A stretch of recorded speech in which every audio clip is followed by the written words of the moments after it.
কিছু ডিজিটাল বাটপার বর্তমানে মার্কেটে আসছে। হ্যাঁ, পাগলের সুখ মনে মনে কাগজ টুকায় টাকা গনে, বুঝছেন নাই?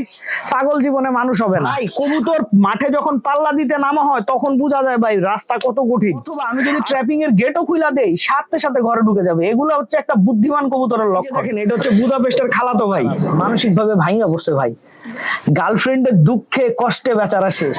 আসসালামু আলাইকুম দর্শকবৃন্দ, কি অবস্থা সবার, কেমন আছেন আপনারা? আপনাদের সবাইকে আমার নতুন একটা ভিডিওতে স্বাগতম।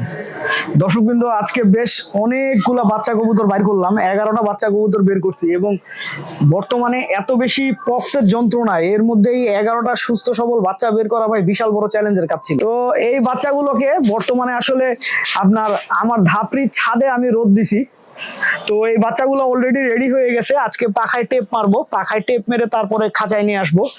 কারণ হচ্ছে যে নতুন বাচ্চা আমি সবসময় পাখায় টেপ মেরে বাইরে নিয়ে আসি। আবার এরপরেও যখন এই বাচ্চাগুলো পরবর্তীতে দেখাবো বা পাখায় টেপ মারা দেখাবো, অনেকেই আছে আবার উৎসুক জনতা, তারা হঠাৎ করে আমার ভিডিও দেখবে, দেখে বলবে ভাই এগুলা তো আপনার ধরা কবুতরের বাচ্চা। যাই হোক, পাগলের সুখ মনে মনে কাগজ টুকায় টাকা গনে, বুঝছেন নাই?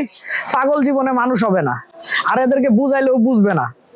এরা আমাকে সহ্য করতে পারে না, কিন্তু তারপরেও আমার ভিডিও দেখে। যাই হোক, তো এই বাচ্চাগুলারে আমি মনে করেন আজকে রোদে দিছি, এবং রোদে দিছি কিন্তু আমার নিচে যে গ্রাউন্ড, সেই গ্রাউন্ড থেকে অনেক উঁচুতে আমার ধাপড়ির ছাদে। তো ধাপড়ির ছাদে রোদ দেওয়ার পিছনে আসলে বিশেষ একটা কারণ আছে। কারণ হচ্ছে যে এই বাচ্চাগুলো এখন যে আমি ধাপড়ির ছাদে রাখছি, ও আমার ছাদটাকে খুব ভালো মতো চিনবে, এবং ছাদের প্রতি আসলে কবুতরের একটা যে ভালোবাসা, সেই ভালোবাসাটা তৈরি হবে। দেখেন, আমার ধাপড়ির ছাদে নিয়ে এগুলো রাখছি, দেখছেন? তো এগুলো এইভাবে বেশিক্ষণ রাখা যাবে না, কারণ রোদের তাপ অনেক বেশি। হাইস্ট গেলে মনে করেন ঘন্টা খানেক কিভাবে রাখবো, তারপরে নামায় ফেলবো। অলরেডি কিন্তু বাচ্চাগুলো হাঁপাইতেছে, দেখছেন? প্রত্যেকটা বাচ্চাই গরমে হাঁপাইতেছে। তো এদেরকে নিচে নামাই দিতে হবে। এখন আসেন এগুলো নিচে নামাই দিই। আজকেই আপনার এদেরকে বাইরে নিয়ে এসে পড়বো। তবে এদেরকে বাইরে নিয়ে আসার একটা প্রসিডিউর আছে। এই যে ফার্স্টে রোদ দিলাম, রোদ দেওয়ার পরে আসলে এদেরকে আমি এদের যে ঘর যেখানে আর এতদিন ছিল, ব্রিডিং খাঁচাতেই কবুতরগুলোকে খাবার খাওয়ায় পরে বিকালবেলা বাইরে নিয়ে আসবো, তাহলে আসলে সবচেয়ে বেটার হয়। সকালবেলা পর্যাপ্ত খাবার খাওয়া আসলে বাইরে নিয়ে আসা যায়, কিন্তু আমি রিস্ক একটু কম নিতে চাইতেছি, এর জন্য আসলে বিকালবেলা আবার খাবার খাওয়ায় তারপরে বাইরে নিয়ে আসবো। আর এর মধ্যে কিছু ডিজিটাল বাটপার বর্তমানে মার্কেটে আসছে। হ্যাঁ, ডিজিটাল বাটপার এদেরকে বলার পিছনে বিশেষ কারণ আছে। কারণ হচ্ছে কি, এরা নিজেরা জীবনেও কবুতর পাল্লা দেয় না, পাল্লা দিলেও 10-15 কিলোর বেশি আসলে এরা জীবনেও পাল্লা দেয় না।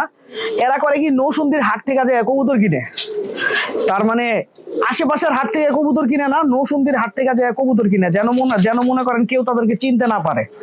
তো একদম মুখ টুক ঢাইকা তারপরে কবুতর কিনাই না, তারা রেজাল্ট করা কবুতর বইলা এগুলা তারা বেচে।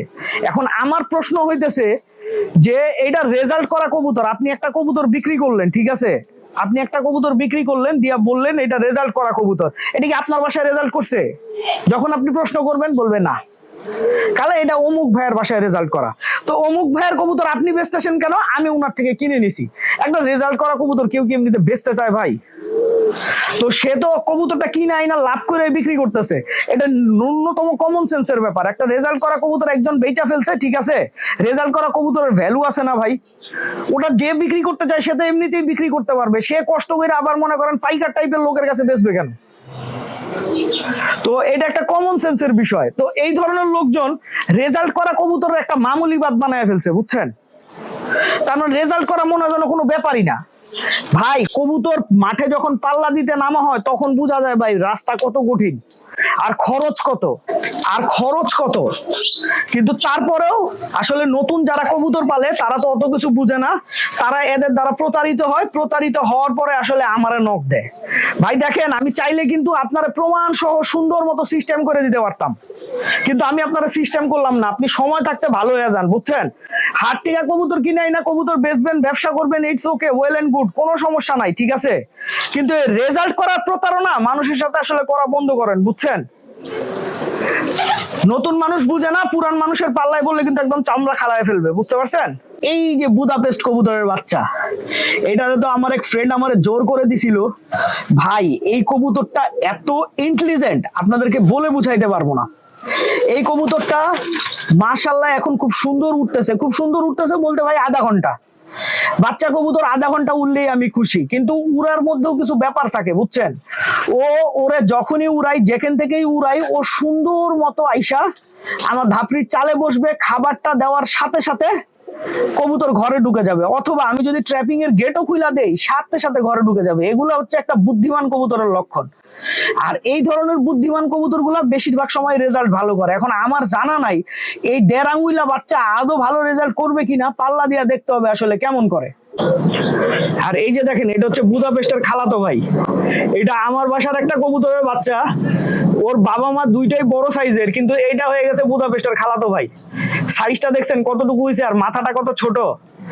আসলে কিছু কিছু কবুতরের বাচ্চা হুটহাট এমন হয়ে যায়, তো এই কবুতরটাও এমন হয়ে গেছে। এখন রেজাল্ট করা কবুতরের বাচ্চা আশা তো করতেছি ভালো হবে, কিন্তু সাইজ দেখা ভাই ভয় লাগে বুঝছেন। এই যে দেখেন আমার সিলভার কবুতরের আস্তে আস্তে কালার আসা শুরু হয়েছে মাশাআল্লাহ।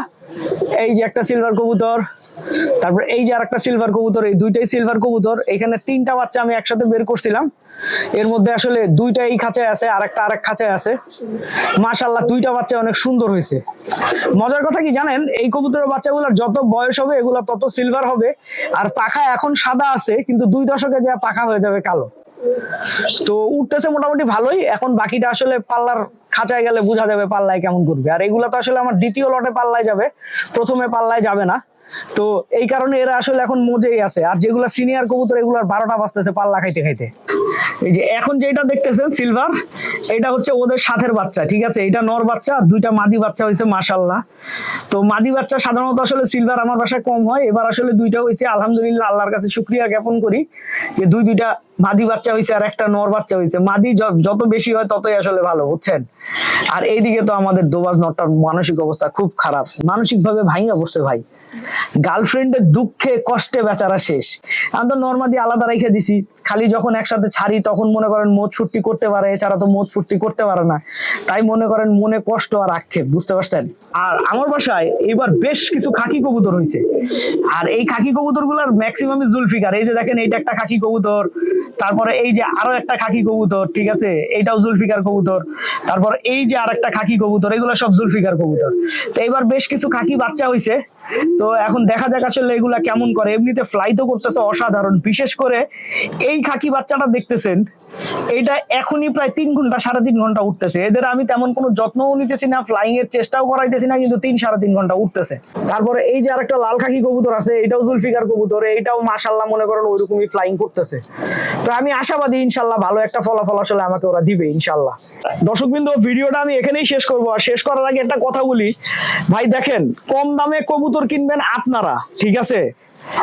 আপনারা কম দামে কবুতর কিনা, কম দামে আসলে আপনার রেজাল্ট করা কবুতর কিনতে যাবেন, তারপরে কবুতর কিনা যখন ধোকা খাবেন আমারে বারবার নক দিবেন ভাই, এটা কিন্তু ঠিক না ভাই। দর্শকবৃন্দ, ভিডিওটা আমি এখানেই শেষ করছি। আপনারা সবাই ভালো থাকবেন, 5 ওয়াক্ত নামাজ পড়বেন। আসসালামু আলাইকুম।